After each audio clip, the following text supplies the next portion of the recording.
અમને એ જણાવો કે આટલા બધા રૂપિયા તમે શા માટે ઉપાડ્યા કંપનીમાંથી? અને ઉપાડ્યા તો ઉપાડીને પેલા 2 કોડીના વિક્રમસિંહને આપી દીધા. હા, આપ્યા. કોની પરવાનગીથી અને શા માટે? મોટાભાઈ, એમને રૂપિયાની જરૂર હતી ને, મેં એમને મદદ કરી. અને મેં જે રૂપિયા આપ્યા છે ને, મારા શેર્સમાંથી આપ્યા છે. ઓકે.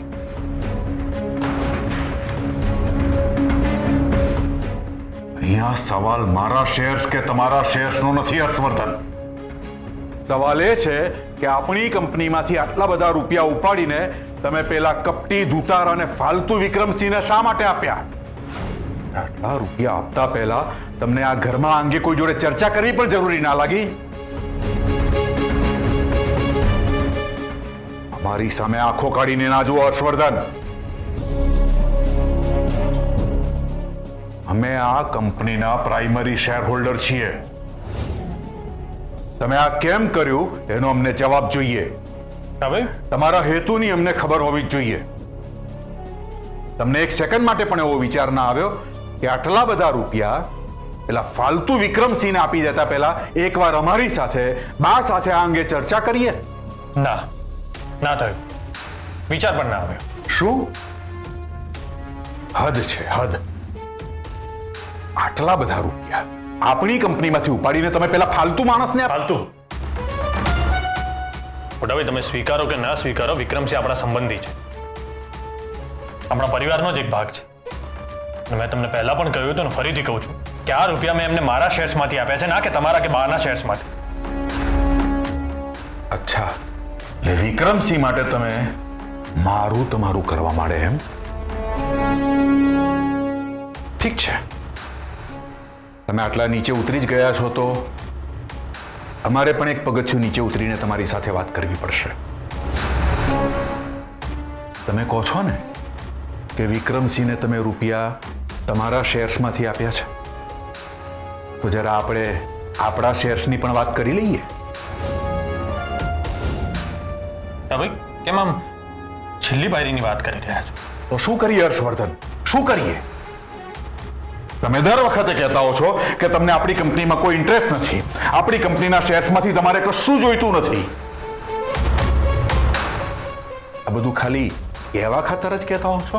હા, હું સાચું જ કહું છું. અને અત્યારે પણ મારો એ જ મત છે કે મારે આપણી કંપનીમાંથી કાંઈ નથી જોઈતું.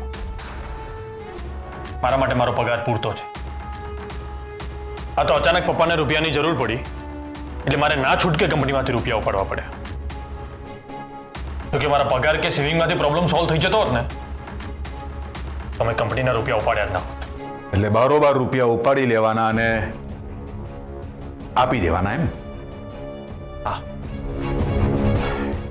ઠીક છે, આ લેવડ દેવડનો કોઈ એગ્રીમેન્ટ કર્યો છે? કેટલા વ્યાજે ધિરાણ કર્યું છે, નક્કી કર્યું છે? મોટાભાઈ, સંબંધોમાં વ્યાજ તો દૂરની વસ્તુ છે, હું તો મૂડીનો પણ હિસાબ નથી રાખતો. સંબંધ હોય ને ત્યાં એગ્રીમેન્ટ ના હોય, હું એમાં માનતો પણ નથી. ત્યાં લાગણીના સંબંધ હોય મોટાભાઈ, ત્યાં એગ્રીમેન્ટ કરવાની કાંઈ જરૂર નથી.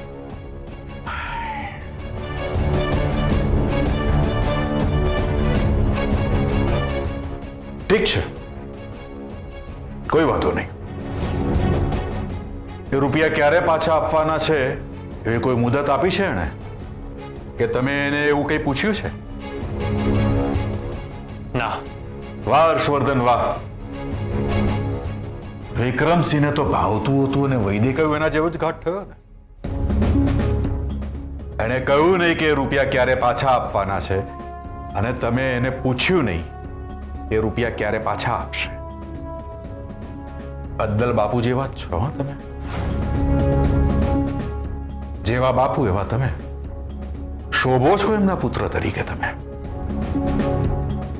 બાપુએ પણ વિક્રમસિંહને મદદ કરવા માટે રૂપિયાની લાણી કરી દીધી, અને તુતારા વિક્રમસિંહ આપણને મૂર્ખ બનાવ્યા. એક મિનિટ મોટાભાઈ, તમે ક્યારના વિક્રમસિંહ માટે ફાલતુ, તુતારા આવા બધા શબ્દો પ્રયોગ કરીને એમનું અપમાન કરી રહ્યા છો.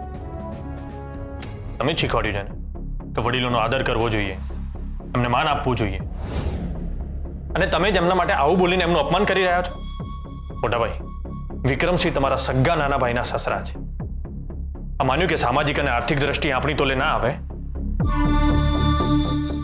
પણ આપણા વડીલ છે, એમની ઉંમરનો તો જરાક વિચાર કરો. તમે કોને માન આપવાનું કહી રહ્યા છો? હા, પેલા મોટા ભાઈ, આ તમારા માટે નથી, મારા માટે પણ છે. અને બીજી એક અગત્યની વાત કે વિક્રમસિંહ આપણને ઉલ્લુ નથી બનાવ્યા. વચન પ્રમાણે એ તો એમની દીકરી માનસી સાથે મારા લગ્ન કરાવવા તૈયાર જ હતા. માનસી જ કોઈ બીજા છોકરાને પ્રેમ કરતી હતી તો એમાં એમનો શું વાંક?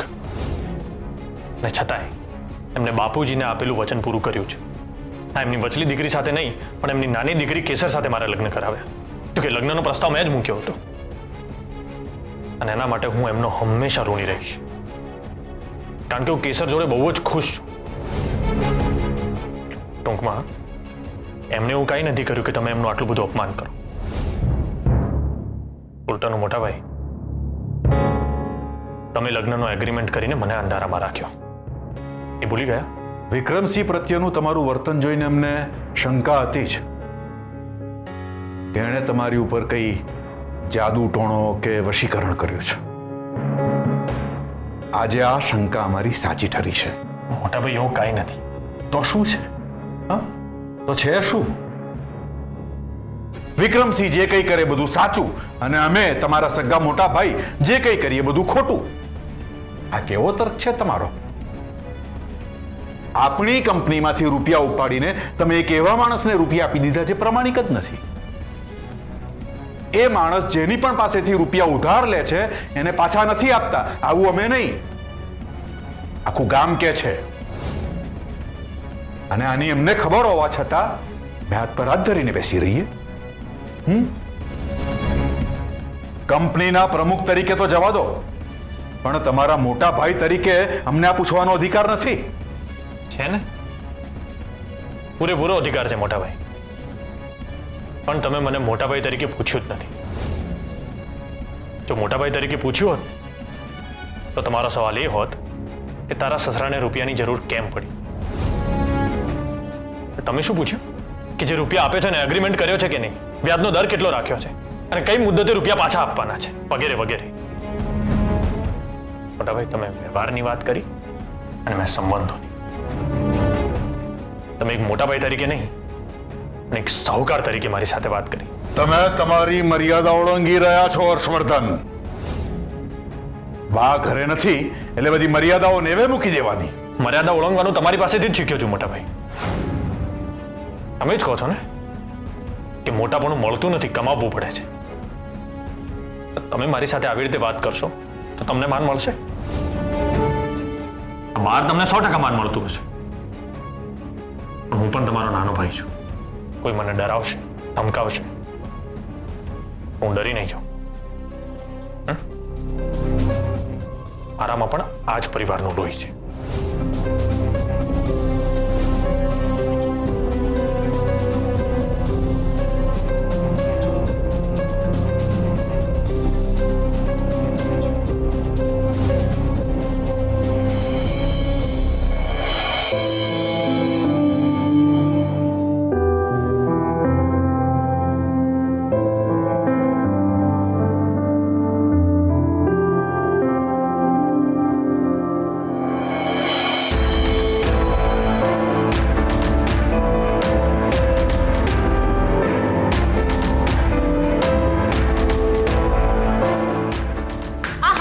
શું ગેમ હતી, એકદમ જોરદાર.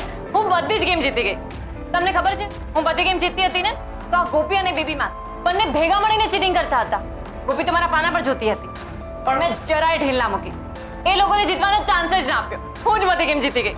એ બંનેના મોઢા છે ને એકદમ જોવા જેવા થઈ ગયા હતા. આના માટે તો મને 10 માંથી 10 માર્ક્સ મળવા જોઈએ.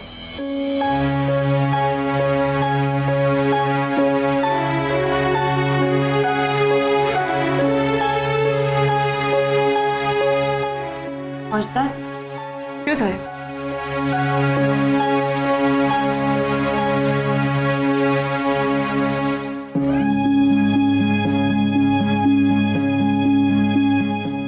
તમે મોટા ભાઈને મળવા ગયા હતા ને, એમની સાથે કંઈ થયું?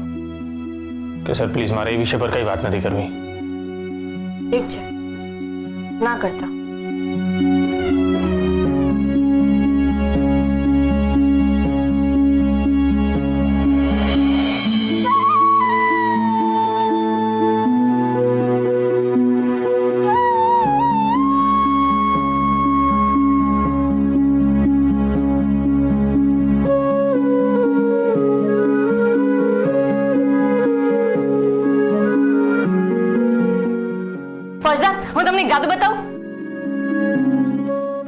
ના, નહીં નહીં બતાવો, સોરી.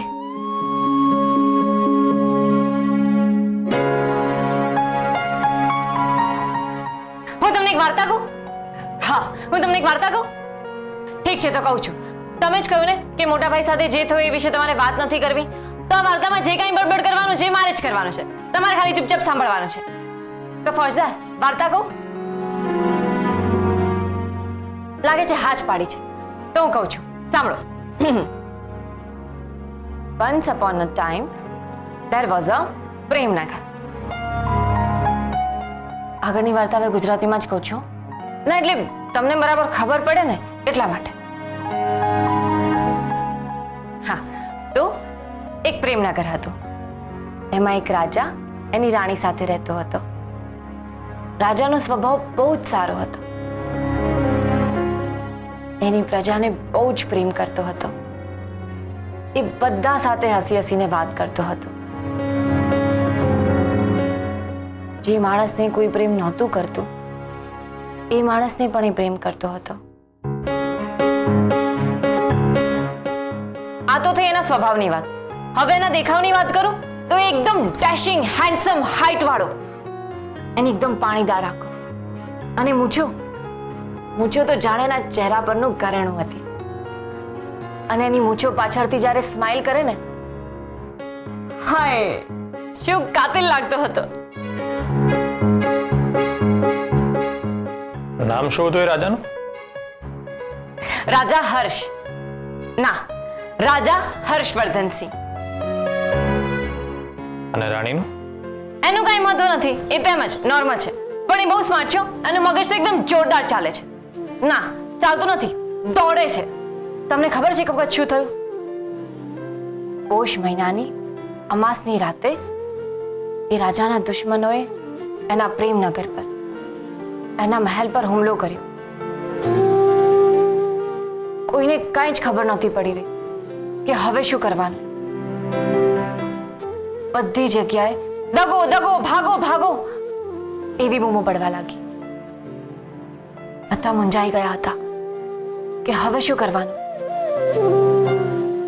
ત્યાં રાજાના 4 સિપાહીઓ મહેલની બહાર આવ્યા અને રાજાના દુશ્મનની નજરમાંથી બચીને ભાગી ગયા. હવે જો સૈનિકો ભાગી જાય તો રાજા મહેલમાં રહીને શું કરે? એટલે રાજા પણ મહેલમાંથી બહાર આવ્યો અને એ પણ ભાગવા લાગ્યો. પણ ભાગતા ભાગતા એને યાદ આવ્યું કે મારી રાણી તો મહેલમાં જ રહી ગઈ. એટલે એ પાછો આવ્યો. એની રાણીને એને સાથે લીધી અને પછી બંને સાથે જતા.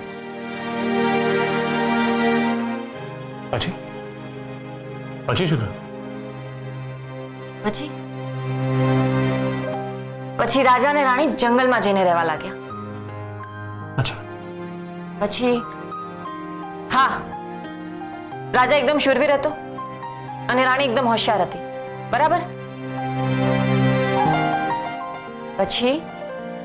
પછી બંને મળીને એકદમ તબલાતોડ પ્લાનિંગ કર્યું.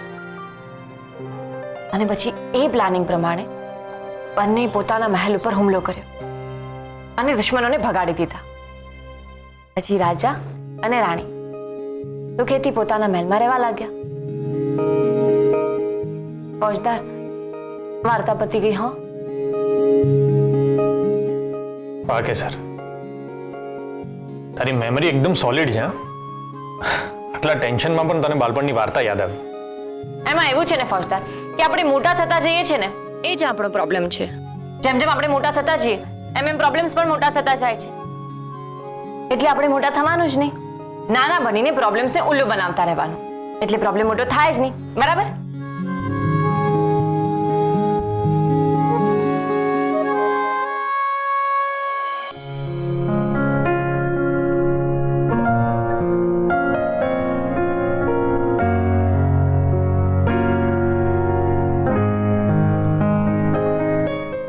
કે સર,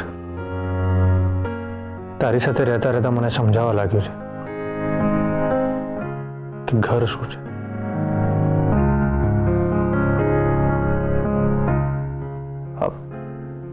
આ મહેલ એક મહેલ જ છે,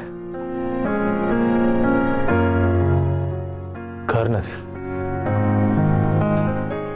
તારા ખોળામાં તારી સાથે રહેવું, તારો સંગાત, એ મારું ઘર છે. સર, તું મારું ઘર છે.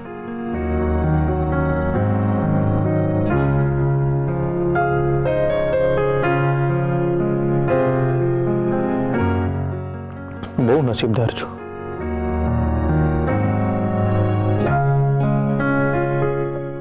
પણ મારા જેટલા નહીં. હું બહુ નસીબદાર છું ફૌજદાર. સોરી ફૌજદાર, એક વાતમાં હું તમારી સાથે ખોટું બોલી છું.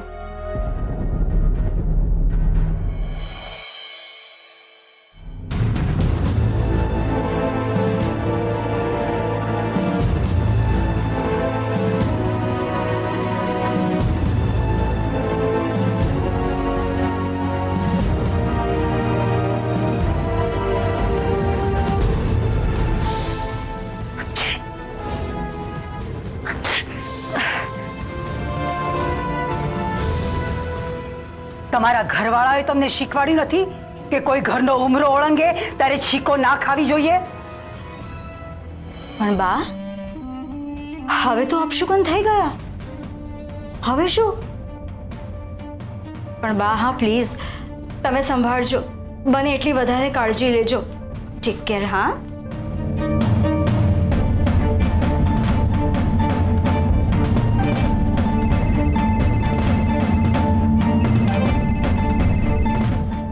બોલ કે સર.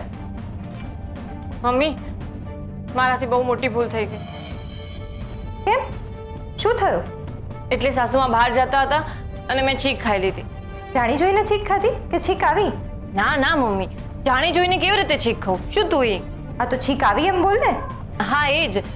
સાસુમાં ઉમરો ઓળંગતા હતા અને મને છીક આવી ગઈ.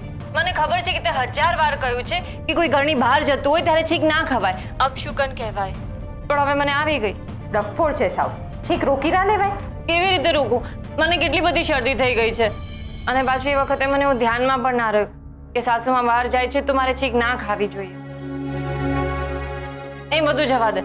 તું મારા માટે કંઈક સારું સારું બોલ ને. મને જરાય સારું નથી લાગી રહ્યું. જો બેટા, જે થઈ ગયું એને તો આપણે બદલી શકીએ એમ નથી, પણ હવે જે અપશુકન થયા છે એના લીધે કંઈ તકલીફ ના થાય એ માટે પ્રાર્થના કરવાની માતાજીને. હા, પ્રાર્થના તો મેં કરી. એમ નહીં, જો સાંભળ, અત્યારે ચૈત્રી નવરાત્રિ ચાલુ થાય છે, તો ઉપવાસ કરજે અને માતાજીની પૂજા કરજે. ચૈત્રી નવરાત્રિ એ માતાજીની સાધના અને ઉપાસના માટેની નવરાત્રિ છે. એમાં ગરબા નથી ગાવાના હોતા, પણ માં અંબાની ભક્તિમાં મન લગાવવાનું હોય છે.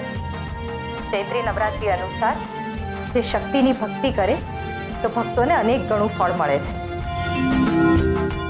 તે કંઈ ખાધું છે હમણાં?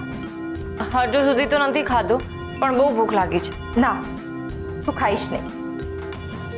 સાંજે માતાજીની પૂજા કરી ને પછી ખાજે. એકટાણામાં બપોરે કે રાત્રે એકવાર જમી લેજે. જો બેટા, આપણે ત્યાં કહેવાય છે કે જે કરે ચૈત્રી તે જાય તરી, ને જ્યાં થાય ચૈત્રી ત્યાં આવે મૈત્રી. તું ઉપવાસ કર, માતાજીની પૂજા કર. માતાજી જરૂર તારી અને અમરબાની મૈત્રી બાંધી આપશે. વાહ મમ્મી, તું તો બહુ જ્ઞાની છે ને. હા, પણ તને યાદ રહેશે ને બધું? હા. સારું, સાંજે માતાજીની પૂજા કર ને ત્યારે અમરબા માટે પ્રાર્થના કરજે. હં બેટા? સારું. અને કંઈ ના સમજાય તો મને ફોન કરજે. હા મમ્મી, હવે મૂકું. મારે ઘણું કામ છે. સૌથી મોટું કામ તો ભૂખ્યા રહેવાનું છે. ડફોળ છે સાવ. ચાલ, જય સોમનાથ બેટા. જય સોમનાથ.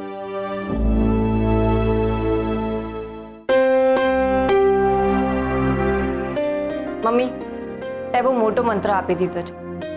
જ્યાં થાય ચૈત્રી ત્યાં આવે મૈત્રી. સાસુમા સાથે મૈત્રી બાંધવા માટે તું આજ જીવન પ્રયત્નો કરતી રહીશ.